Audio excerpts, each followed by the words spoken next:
All right, there we go. Welcome, everybody, to the Series 3 Textile of the Month group. It's May 2025, and today we'll be talking about Kiribame.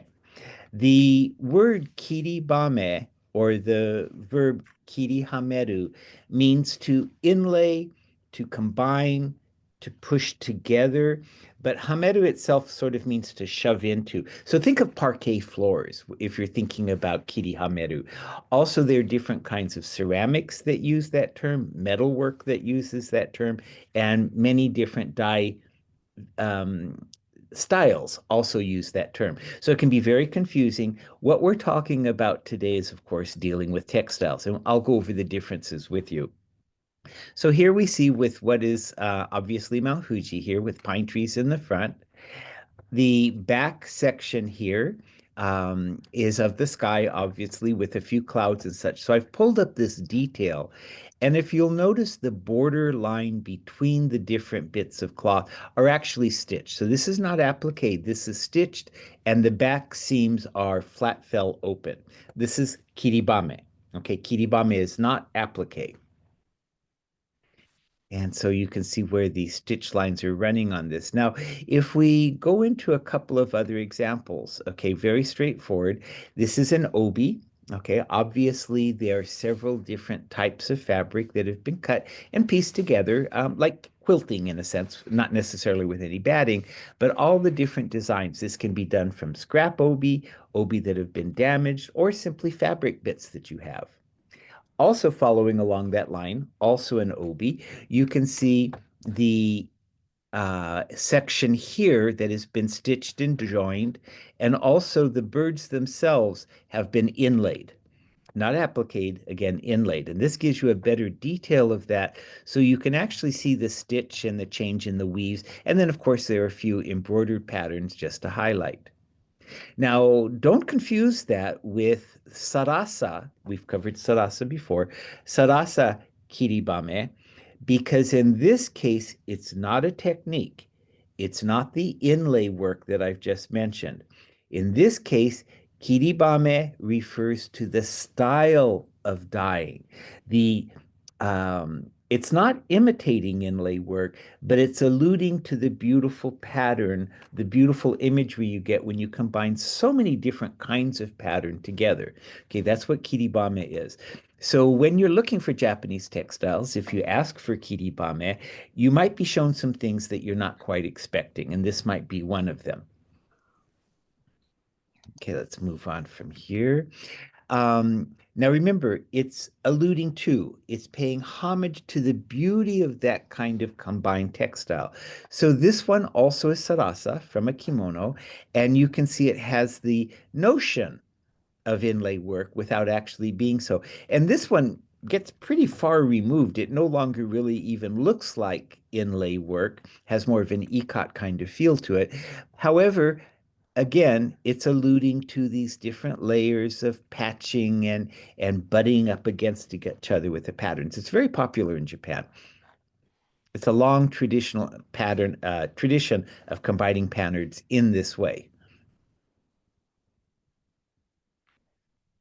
And this one is men's underwear. It's wool, mosorin. We will be covering that sometime. Mosorin is the sort of moderate level men's underwear. Women tend not to use mosorin for this, primarily men do. Obviously, a straightforward printed pattern. It's not actually even paste resist. It's pretending to be, but it's not, or it's alluding to. It's simply a printed piece.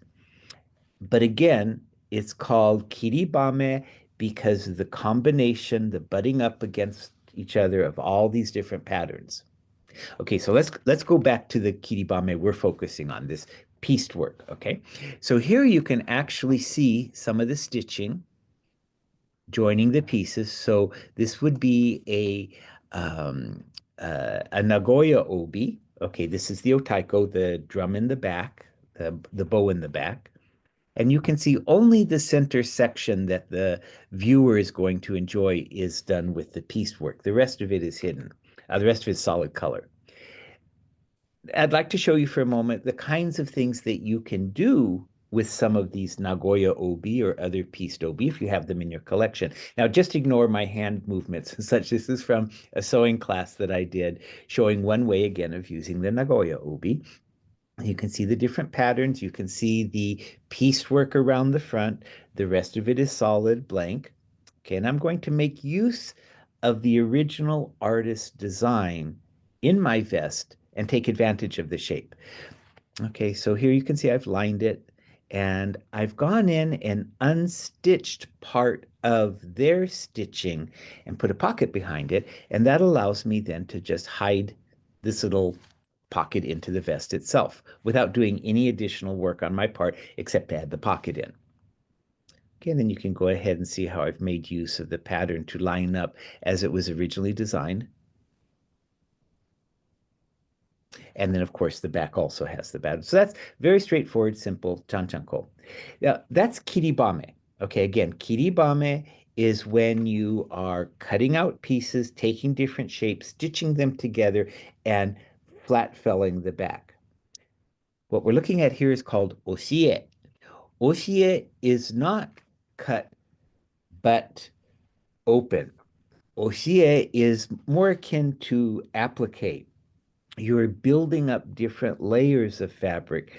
Oshi-e means pushed picture, as if you are making these shapes and pushing them down against the cloth. So you may be more familiar with that in the New Year's paddle decorations, haguita, which I've covered in the past for New Year's Day. Okay, there's a whole section on that. So you can see she has all these beautiful shapes, many different fabrics combined. And this would be a detail of a haguita. Okay, again, oshi-e. And you can see the face is in high relief, the collar's in high relief, everything is padded, everything is really popping out at you. Okay, and that's oshi-e. This is an oshi-e piece, very small, about the size of a 50-cent piece. It can be a wall hanging framed as this one is, or hanging on the wall, or it could also be a charm in the middle of your back, as we've discussed semamori in the past. So we're going to take it aside. We're going to look at how oshi-e is made so that we can contrast that to how kiribame is constructed. Okay, so here I've taken a tie, sea bream, cut out some cardboard tagboard pieces. I'm going to use those as my puzzle guide. I'll go ahead and draw around the outline of my puzzle pieces, transferring that to the silk. And here I'm using natural pigments to do my painting. I know many of you are familiar with those. So I'm going to build up layer after layer to give a nice quality and depth of color. Continue to put washes until I'm finished. I'm pleased with the results. Now, even though these are pigments, as you know, if they're applied properly, they won't adversely affect the texture of the cloth at all, of the silk. Generally speaking, with oshi-e as well as with kiribame, complex patterns work better with chirimen and soft, flexible fabrics. If you're going to do straight lines, as we saw in the obi at the beginning of this clip, if you're going to do geometrics, then just about any fabric will work just fine, including heavy brocades and such. But if you're really getting into delicate shapes and curves and that type of thing, you want to stick with chirimen. And as you know, even within chirimen, there are lots of different kinds. There's onishibo, which has the big nubbly texture to it and is the easiest to use, and the very, very fine ones you can barely tell are a crepe at all. All of those work just fine. So I've taken my cardboard shape, because this is oshi-e, I've taken my cardboard shape, put some batting on one side, and now I'm going to wrap that batting with the fabric that I just painted.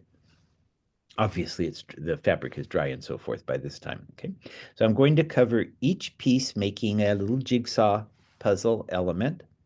I've added the eyeball from the back and taped it in place. Okay, so here you see the finished piece. Eyeball in place, all of the colors done, all the pieces assembled, and this is the final product. Now, this has a very dimensional look to it. I think you can tell that. So again, it has been constructed kind of three-dimensional. I mean, it's three-dimensionally, but not real high relief, and then applied to something. Again, this, if it were small, could be used as a charm. If it were, it's used on fusuma. This type of thing can be used on fusuma decorations. They can be used on clothing. I have many examples of them used in altar decorations and so forth. So just anything that warrants embellishment can handle oshi-e additions. Okay. All right. So got that. Chipboard, batting, cloth covering it, assemble all the pieces, usually glue, but you can sew too, glue them in place on top of something. In contrast to that is the Kiribame method, which is very similar. They're related.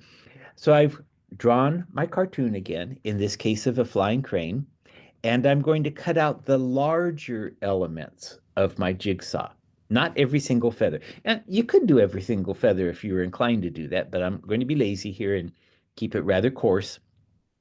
Got my major pieces here. And this is just typing paper, something I've sketched it out on.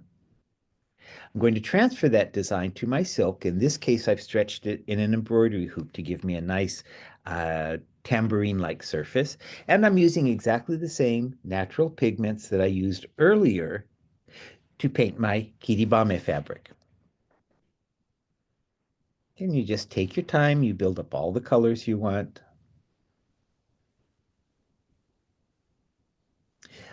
For this particular piece, I'm painting most of the colors, okay? For the earlier piece, I painted many of them, but you don't have to. As an example, rather than paint the red crown on the head, I could use a piece of red chili men if I chose to do that instead. As I said, I was being a bit lazy and keeping my pieces to a minimum amount of sewing.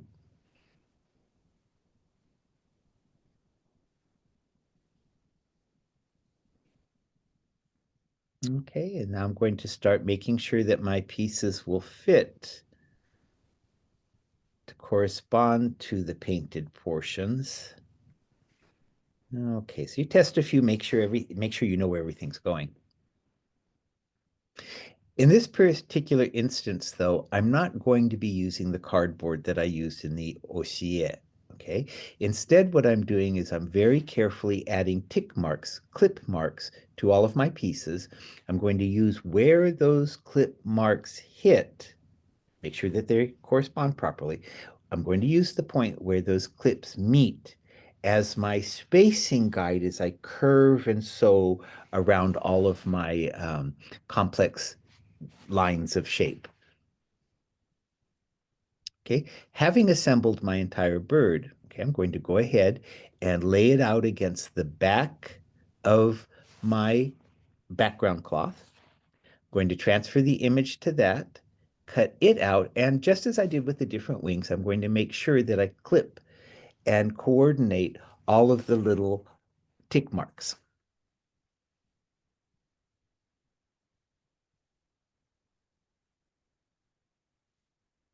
Okay, once I've matched all those up, sewn everything by hand in place, you can see I have my background in position. Everything's done. There are those legs, though, you noticed were not part of my cutting and inserting. So it's quite common to go in and add even more details with the paint, just as I did for the feathers and so forth. The background is a silk satin jacquard, and the crane itself, I believe, was also Chirimen. Okay, you go ahead and freehand in the legs. If there are little details you can see that need cleaning up, you can do so now. I might want to go in and paint the edges of the wings just a little bit darker so that they seem to flow around the curve of the feathers. I could do the same around details in the head. If I noticed, because of my sewing, a little spot was missed here or there, now's a good time to take care of it. And all of this will be quite permanent when I'm through. Okay, so that's the finished piece. Here are a few more examples of traditional Japanese oshi-e. You can see kiribame, excuse me. You can see all of the different shapes. These are all done exactly the same way that I just showed you, using a paper cartoon and then hand stitching all of these edges together. Okay. Some areas, such as the face, such as the little wash section here, those are all painted in, of course, as you know now. Okay, here we have three of the lucky gods. They're looking at a scroll for New Year's Day. You know it's New Year's Day because you see the rising sun in the water. Okay, and let's look a little bit more closely at how this is done. It's a fairly complex piece. This detail shows you that most of it is shirimen, but there are several other weaves here, some kindan and a few others. But this very nubby crepe, though, is the onishibo that I was talking about, the type of chirimen. Flip it over and you can see the back. You can see all of these little tabs that have been stitched together and opened up flat. There is no padding for these normally. Were you to put padding, there wouldn't be any harm in doing so, but most often they're flat like this.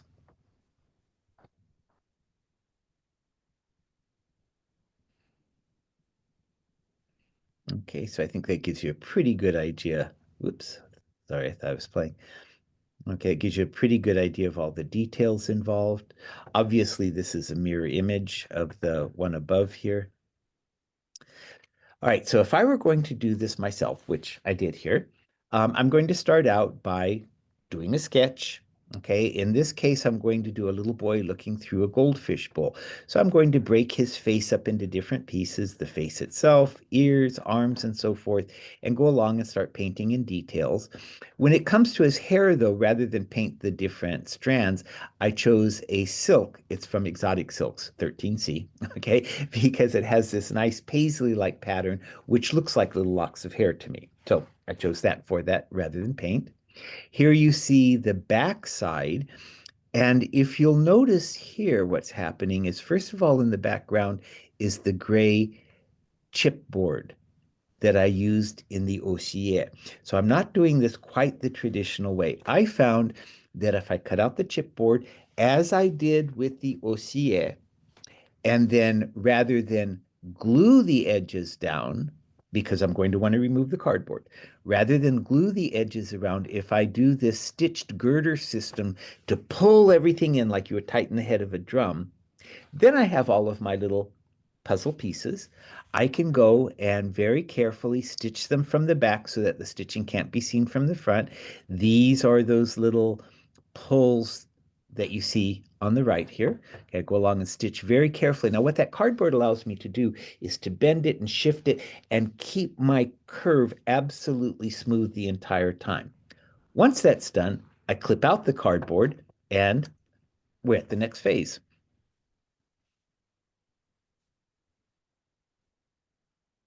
So here's the finished piece. The top part is from a kimono, which is called the hakkake, the inner shaded lining section. You can see the top portion of the goldfish bowl, the goldfish itself. The boy is divided into three different refractions. And that's why I chose to do the goldfish. I thought it would be fun, because I'm painting, to play with how his face would be contorted as the light refracts through the glass. Okay. So here we have what my attempt is my attempt at the regular little boy, obviously using just some striped silk here for his shirt, and being careful to mimic the pleats of his arm folding around, his eyes painted, so forth. This is the silk I talked about for his hair. Now, when it comes to the aquarium itself, this section above the water is going to reflect the face a bit distorted, but fairly accurately nonetheless. But when we get down into the water section, the water is going to refract it yet one more time, distorting, blurring, and pulling his face over. So that was the fun challenge in creating this piece. Again, there's no reason on earth the technique restricts you to using Japanese style images. Here are some older Japanese kiribame pieces. Again, they're used for decorative work. So the little handbag or fukusa or all sorts of things, okay, can be used that way. Now, the reason I pulled up this particular fukusa is, even though this has a brush painterly look to it, every single one of those little brush strokes has been cut out and inlaid, requiring a great deal of skill. Perhaps you can see it a bit better in this shot. And not only the birds, the two birds themselves, but even the chop and the different signal at the top here, all of those were done the same way, requiring incredible skill. But also, it could not have been done unless chirimen were being used, because chirimen, as a crepe, has a great deal of stretch and forgiveness as you go around corners. Okay, and then this last piece here you see is also kiribame. You have these half circles, the dragon scale type thing. They have the appearance of being applique, but each and every one of those is also cut and inlaid, and you have that beautifully, highly skilled curve to each one. Okay, so let's stop the share here. Now, one last thing I want to mention before we sign off is and continue as a group. I want to point out to you that this type of kiribame is referred is used in reference to some things and not always others. So I hung the Buddhist monk's kesa, the vestment, across the back there because technically speaking, it's also kiribame. If you think about it, all those different pieces have been cut out and assembled to make this beautiful robe. Now, normally Japanese don't refer to it that way, but it also qualifies. So what qualifies in by tradition, what people call things are going to be quite a bit of variance.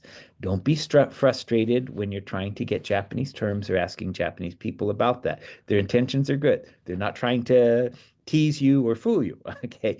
It's simply that they have their cultural habits for how things are designated, which might be different from the logic that you're using. Okay, so once more, kiribame means to cut and insert or inlay something. And it's also used for items that allude to the beauty of that cut and pieced work. And then the oshi-e, simply by contrast, is normally padded, normally with a rigid back to it, normally built up on the surface of the piece, like with the New Year's Day paddles or the other examples I showed you. Okay, so we'll go ahead cut off now for our recording and move on to our group discussion. Okay, thank you all for joining me, and you can all